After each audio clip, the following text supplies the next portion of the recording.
estamos no ESX 2024 e nesse momento com o podcast Sebrae On.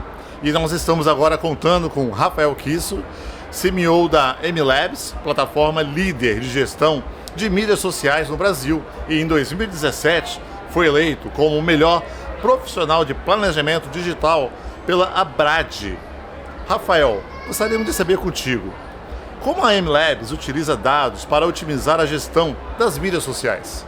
A MLabs ela é super baseada em dados, desde o primeiro dia. Na MLabs a gente captura todos os seus dados históricos de stories, de reels, de feed, para várias plataformas, não só Instagram, né, para Instagram, TikTok, Facebook, YouTube, e ela cruza esses dados para te dar parâmetros daquilo que está funcionando ou não em relação a perfis do mesmo tamanho que o seu e também em relação à inteligência artificial que cruza os dados de concorrentes. Então agora na MLabs você consegue também olhar até 5 concorrentes e ver se você está melhor ou pior do que eles. Como um pequeno empreendedor consegue enganjar aí, né, os seus seguidores?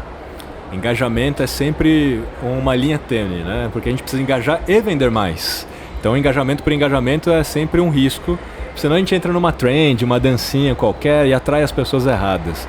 Então, para engajar e vender mais, a gente precisa ter 5 tipos de atributo no conteúdo. Então, a gente tem que criar conteúdo, o primeiro ponto, é falar menos daquilo que a gente vende e falar mais daquilo que a gente sabe. E dentro daquilo que a gente sabe, que tem a ver com a especialidade que a gente tem enquanto negócio, a gente tem que ser educacional, então a gente tem que ensinar alguma coisa através do conteúdo. Não basta ficar falando de si, né? Tem que ensinar alguma coisa para as pessoas. Segundo atributo, tem que ser vídeo hoje em dia. Não dá para escapar do vídeo. Vídeo é onde está a atenção das pessoas. E aí você precisa aparecer mais, né? Terceiro, ser autêntico, porque quando você aparece ou quando uma pessoa aparece, é mais autêntico do que o uso de banco de imagens ou alguma coisa animada só, sem ter realmente uma pessoa. Quarto, tem que ter uma autoridade. Então, se essa pessoa que está aparecendo for você, se você vende alguma coisa, você deveria ser uma autoridade naquilo que você vende. Ou coloca um cliente para falar, ou contrate um creator, influenciador local para falar para o seu negócio. Também funciona muito. Então, esses são os 5 principais atributos. Na verdade, o quinto e último que eu não falei ainda é não forçar a tomada de decisão. Se você quer vender alguma coisa, através da educação, através de contar ali boas histórias, você consegue convencer as pessoas. Fantástico. E, Rafael, quais são os erros comuns que as empresas cometem ao abordar o marketing em redes sociais? O erro número 1 é achar que viralizar é bom. E todo mundo acredita que quanto mais pessoas alcançar, melhor, porque está pensando em si, está pensando no seu ego muitas vezes, no número de seguidores, alcance e tal. E quando você viraliza, quando você fura a tal da bolha, muitas vezes é assim que a gente fala, né? Vou furar a bolha, você está alcançando pessoas fora do seu público-alvo. E isso não é bom para o seu negócio. Você pode até ganhar seguidores, mas eles não vão comprar nada do que você tem depois, porque eles não vão se identificar em nada do que você vai falar depois. Te seguiram por causa da dancinha, te seguiram por causa daquela trend, mas quando você fala do seu negócio, eles não se identificam. Ao não se identificar, eles não engajam. E ao não engajar, o algoritmo não te distribui, não faz você alcançar mais pessoas em potencial. Então esse é o erro.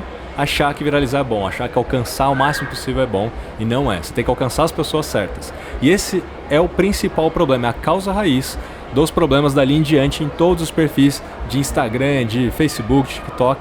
Porque quando você tem os seguidores errados, todo o seu alcance orgânico vai ser ruim, o seu engajamento vai ser ruim, suas vendas também. E aí, assim, pegando essa linha de raciocínio, como eu faço para selecionar o meu público-alvo?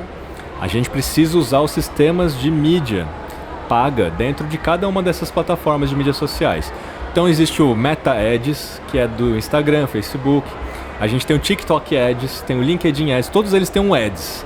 Ou seja, quando você procura como fazer campanhas pagas dentro dessas plataformas, você nem precisa de fato pagar. É só simular uma campanha, porque uma das etapas da simulação é colocar ali o seu público-alvo. Homens e mulheres, tal idade, tal localização. Eles permitem, inclusive, você colocar um endereço físico e traçar um raio em torno do seu negócio para achar pessoas certas ali perto, né? E ele vai te dar um número. E aí o número é o número que você tem que ter na cabeça. Quantas pessoas em potencial de fato tem ali no Instagram e tal que está dentro do seu público-alvo. É assim que você tem que fazer, é pelo sistema de mídia deles. Então, nesse caso, é importante ter essa estratégia de personalização, de segmentação, de estratégia de marketing digital. Seria isso? Personalização é a palavra-chave que você colocou aí. E personalização pressupõe que você está realmente conhecendo a pessoa que está do outro lado. Então eu não consigo personalizar se eu não souber quem você é. Então comentários é muito importante, interagir com as pessoas nas redes sociais é muito importante. Então eu não posso postar ali um post, fazer um post e sair correndo. Né? As pessoas fazem isso, postei, cumpri ali, né? Cumpri com o meu dia a dia. Não, você tem que interagir com as pessoas, visitar o perfil delas, saber o que elas fazem também, para você personalizar o comentário, a interação. Comentar ou chamar as pessoas para uma conversa no inbox. O inbox é o tal do direct message, né? O direct ali do Instagram. Ou seja, é diálogo, é conversa. Isso é personalização.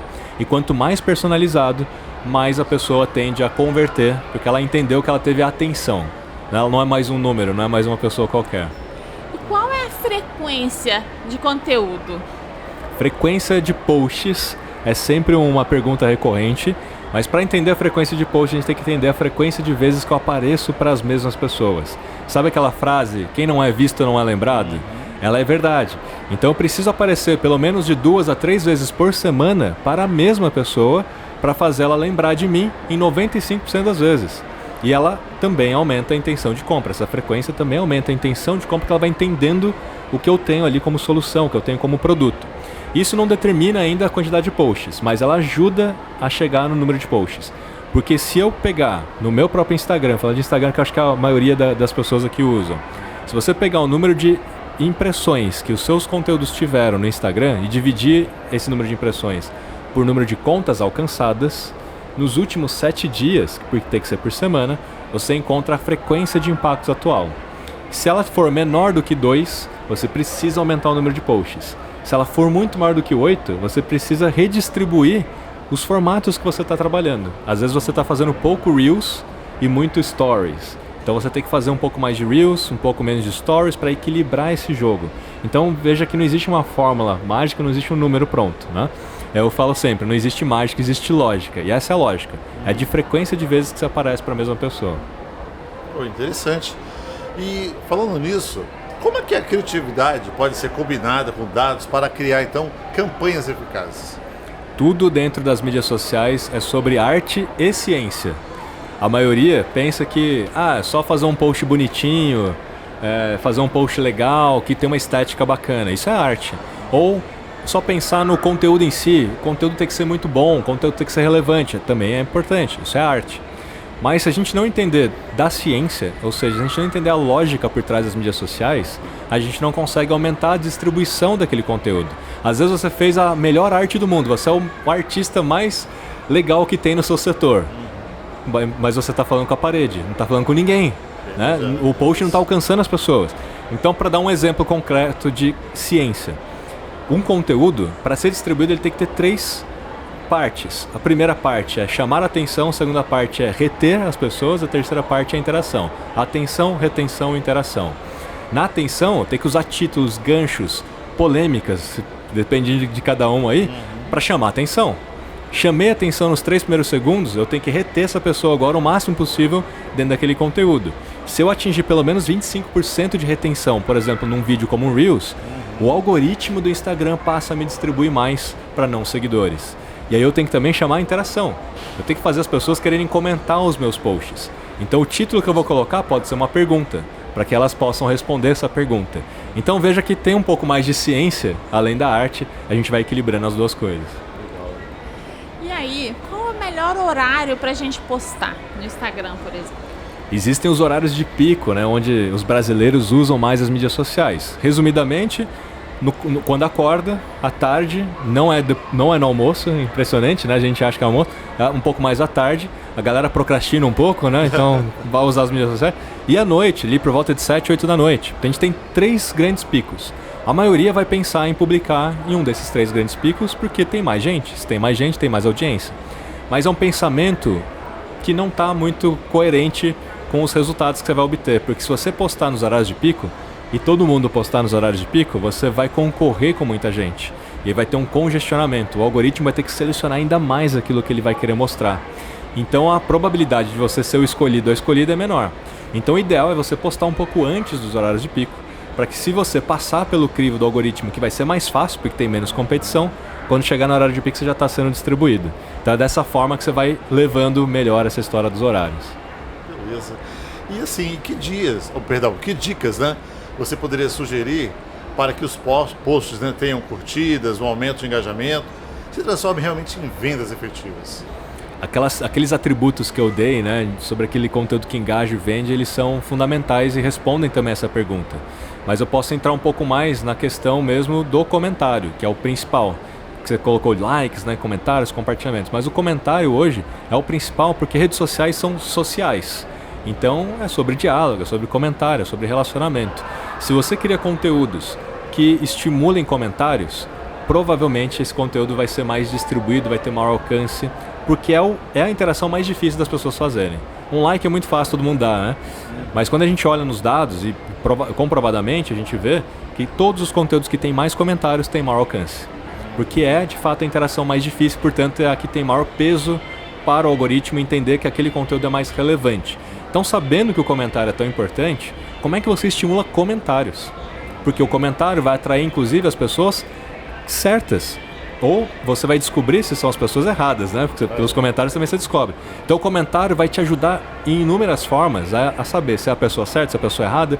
Se é a pessoa certa, mas ela tem uma dúvida, quanto custa, onde comprar, qual é o material desse produto. Então o comentário é sempre muito pertinente como um termômetro para você entender do seu negócio.